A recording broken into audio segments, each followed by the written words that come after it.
Hi everyone, it's Miss Annette, and I am here to share with you some great stories, mainly, they're biographies about women because it's Women's History Month.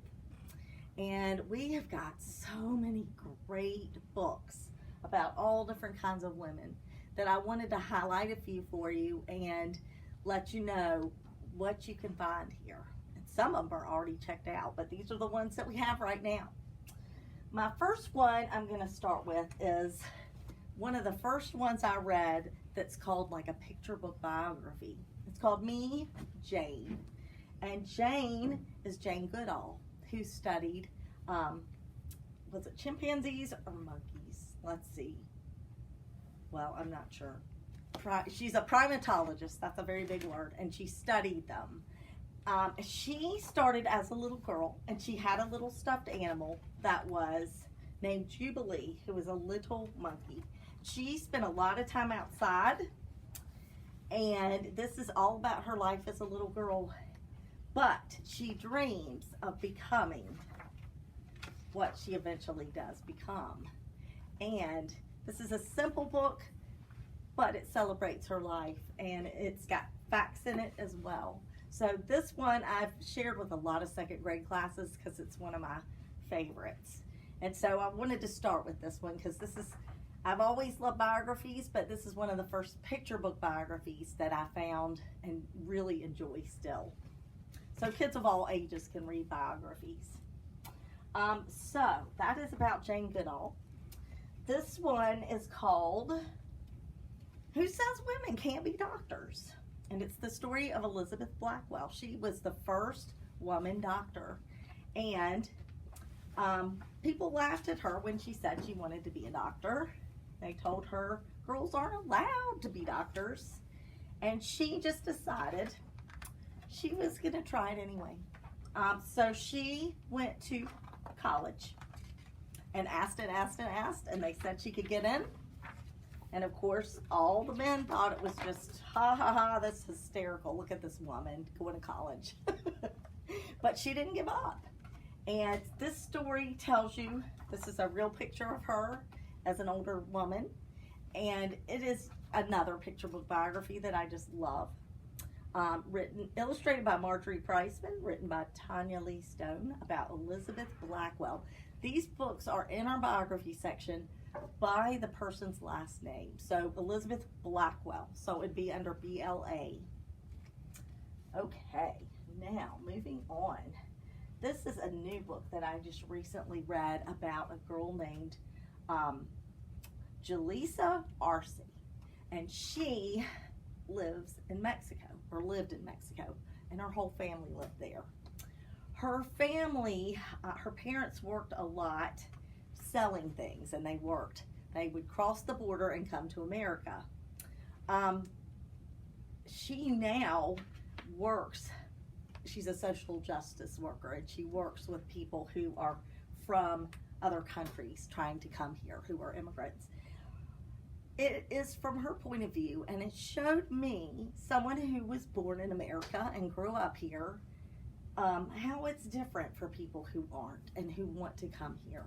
And it was really eye-opening for me, and I enjoyed reading about her life. But it's really tough when you want to come here and you're not legally born here. It's a challenge. And this is the story of her and her family's life, called Someone Like Me. And the rest of these really are picture book biographies. This is the story of Malala. And you probably have heard of Malala. She was she won the Nobel Peace Prize. She was a young girl, and she lived in Pakistan, and had lots of brothers, but she was told that a lot of people felt like women didn't need school. And when some bad men came, and named the Taliban, and tried to stop women from going to school, Malala didn't want to stop, and her family encouraged her to keep going. But the Taliban did try to stop her, and she lived. She lived, but they tried to kill her. So this story tells of her life, and she used to watch a show where the person had a magic pencil. And so that's why they call this Malala's magic pencil. She wanted to speak up for rights of women to be educated. And here in America, we're allowed to be educated. So this is a very hard life some women have to face. But at the very end, she stands up in front of a group and says, one child, one teacher, one book, and one pen can change the world. And as a librarian, I believe that. So this is a really neat story about Malala. There's also many other books. This is another picture book about Malala, and it says Activist for Girls Education.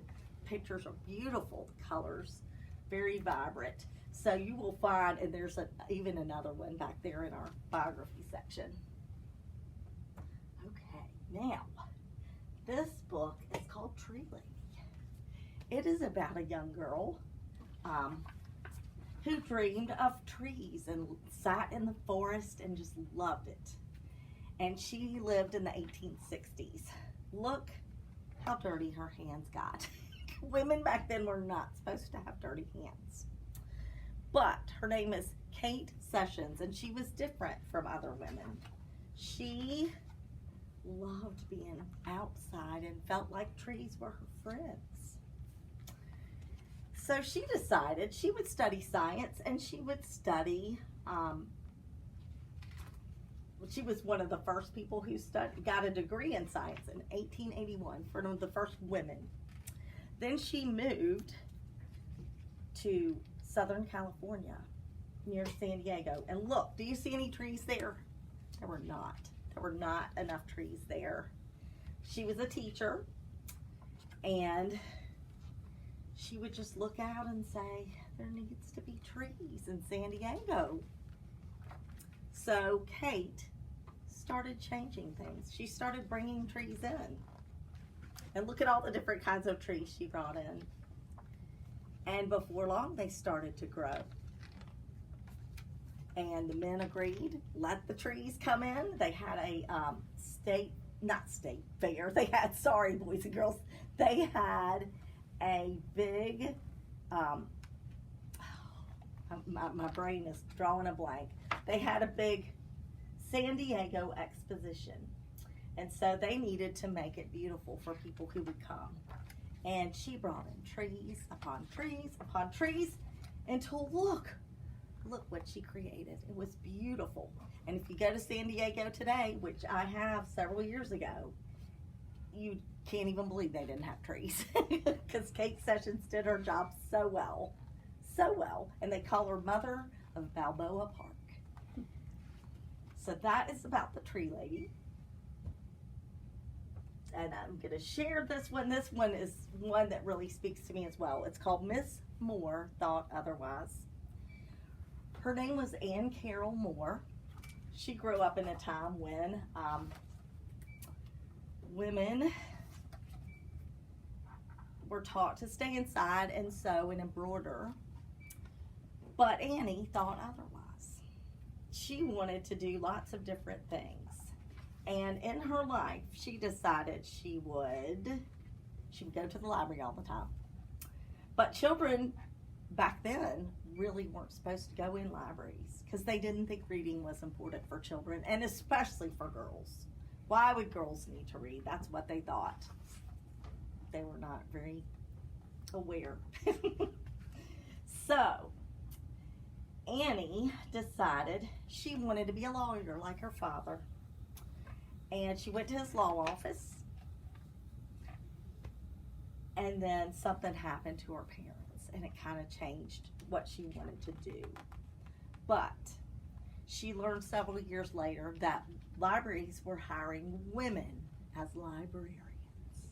So she packed her bags and headed to Brooklyn, New York. And look, there she is, looking at Brooklyn, New York.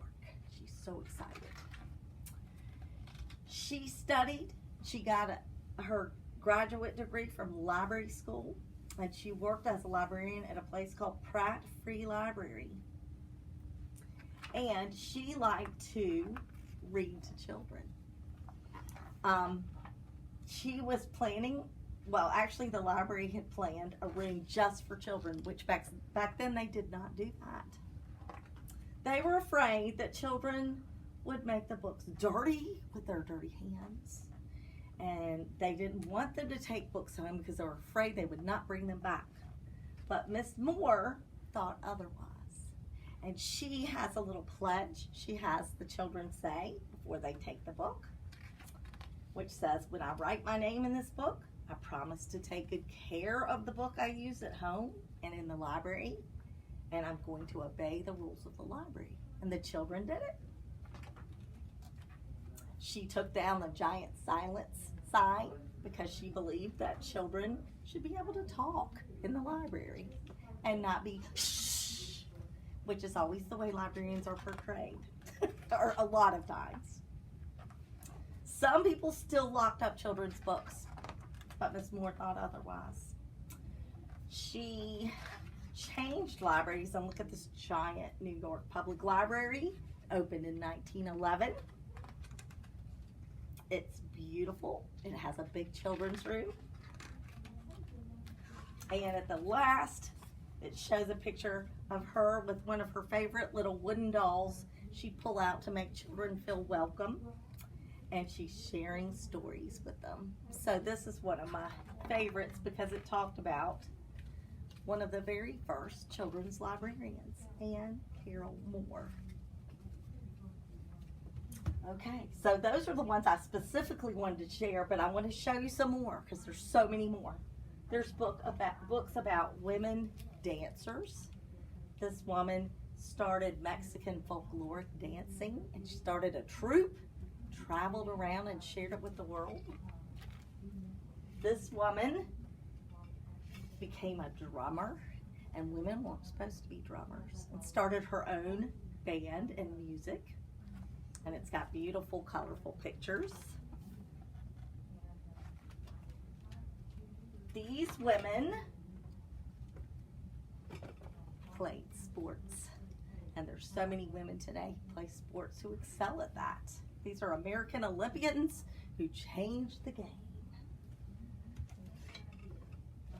This book is about a woman who was the first African American doctor, and she learned how to be an eye doctor. She was interested in studying human eyes. The doctor with an eye for eyes, Dr. Patricia Bath.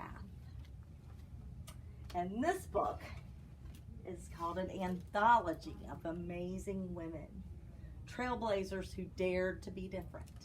It has women in sports, women in space, so many women. I don't know all these women. I need to look at this. Women who were activists who wanted to change things, women who were reporters. This book has so much in it. Women who were queens, all kinds of women. And this is just an example of a few of the books we have. We have so many.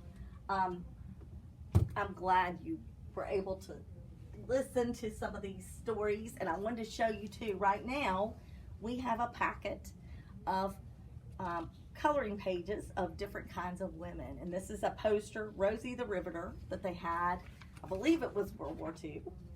This is a Malala. This is the quote that I read to you in the book. One child, one teacher, one book, and one pen can change the world. There are politicians, there are artists, there are women. Greta Thunberg, who is an activist, an environmental activist. Maya Angelou, poet. A nurse who started the Red Cross. Sacagawea, who helped Lewis and Clark. No, yes. Sorry, I'm getting mixed up. Mae Jemison. Marie Curie, who was a scientist. Bessie Coleman, who, like Amelia Earhart, flew planes back in a time when they were told women couldn't fly, and Jane Goodall. So stop by the main library in the children's room if you'd like to pick one of these up. And we have books about all these women and more. So thank you for joining me, and I hope to see you soon to come get some books.